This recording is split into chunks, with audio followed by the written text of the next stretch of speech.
이렇게 시간이 안 가는지 정말 버스 안에서 going 이불 속에서 going은 언제나 너에게 going. Hai semua, semoga kalian dalam keadaan baik-baik saja ya. Biar bisa nonton video presentasi saya, silakan tonton video presentasinya. Dadah. Baik, yang pertama saya akan memperkenalkan diri. Saya presentator ke-6 berasal dari tim 1. Baik, sebelum saya menyampaikan materi yang saya bawakan, saya akan membacakan quotes untuk teman-teman semua. Jika kamu tak sanggup menahan lelahnya belajar, maka kamu harus sanggup menahan perihnya kebodohan. Baik, adapun materi yang saya bawakan ialah pemanfaatan mikroorganisme dalam bioteknologi nomor 8 hingga 10. Yang ke-8 ialah mikroorganisme pengolahan limbah atau bioremediasi. Yang ke-9 ialah bioplastik atau biodegradable plastik. Yang ke-10 ialah pemanfaatan mikroorganisme dalam bidang pertambangan. Materi yang pertama adalah bioremediasi atau pengolahan limbah organik. Jadi, bioremediasi merupakan penggunaan mikroorganisme dalam memecahkan dan menggradasi zat pencemar yang ada di lingkungan. Bioremediasi ini meliputi 4 tahapan.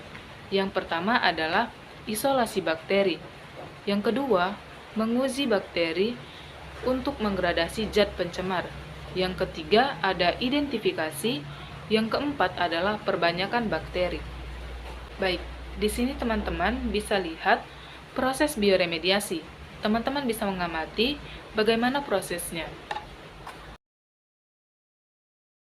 Selanjutnya, bioremediasi ini terdiri dari 5 cara. Yang pertama adalah pengolahan limbah organik. Pengolahan limbah organik dapat berupa limbah cair dari industri alkohol dan menggunakan bakteri Clostridium buthyrium.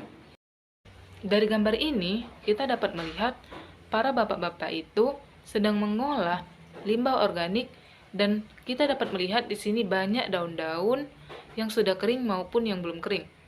Jadi, di sini kita dapat mengolahnya dengan mikroorganisme dan hasilnya dapat kita gunakan sebagai pupuk.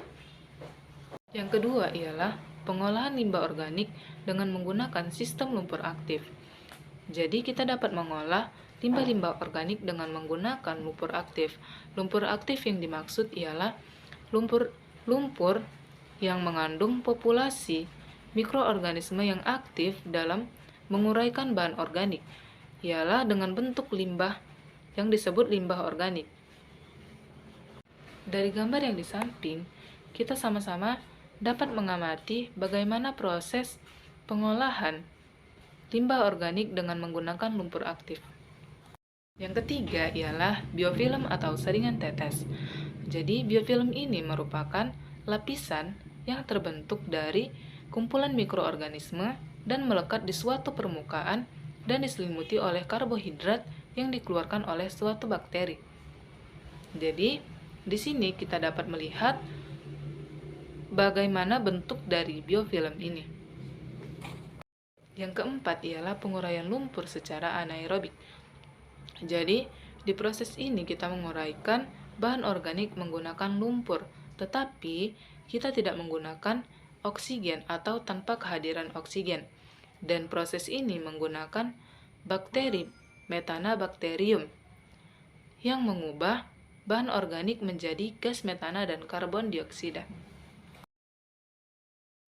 Yang kelima ialah mikroorganisme pembersih limbah minyak. Jadi, Pseudomonas putida memiliki enzim khusus yang memecah molekul senyawa yang paling sederhana, kemudian diambil dan diubah menjadi bentuk yang kurang beracun. Di dalam meremediasikan limbah minyak ialah menggunakan bakteri Alsaniforax sp. Jadi, bakteri Alsaniforax sp ini berasal dari laut dan kemudian dilakukanlah uji coba di dalam ekosistem laut itu sendiri untuk meremediasikan limbah minyak. Yang kedua ataupun yang kesembilan ialah bioplastik atau biodegradable plastik. Bioplastik ini adalah jenis plastik yang tidak sama seperti plastik biasanya. Jadi bioplastik ini adalah plastik yang proses pembuatannya menggunakan bahan-bahan organik, contohnya seperti pati tanaman, selusa, minyak nabati, ataupun protein hewan. Jadi, bioplastik ini menggunakan bakteri Bacillus megatherium. Bioplastik ini juga digunakan sama seperti plastik biasanya, yaitu sebagai tempat belanjaan, tempat barang-barang, tempat untuk membawa sesuatu yang digunakan oleh masyarakat.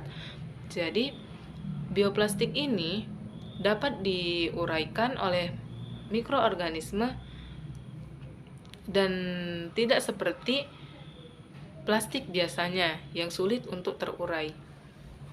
Jadi di samping ini ada gambar bagaimana bioplastik itu, dan kita bisa mengenal di situ ada bioplastik dan tulisannya adalah I'm not plastic. Artinya dia bukan plastik yang seperti biasanya. Baik, yang kelima ialah pemanfaatan mikroorganisme dalam bidang pertambangan. Jadi pada tahun 1957 sudah ditemukan teknik untuk memisahkan logam dan bijinya. Jadi dalam proses itu kita menggunakan bakteri Thiobacillus ferrosidans. Dan di sini dia dimanfaatkan untuk memisahkan tembaga, emas, dan uranium dari bijinya.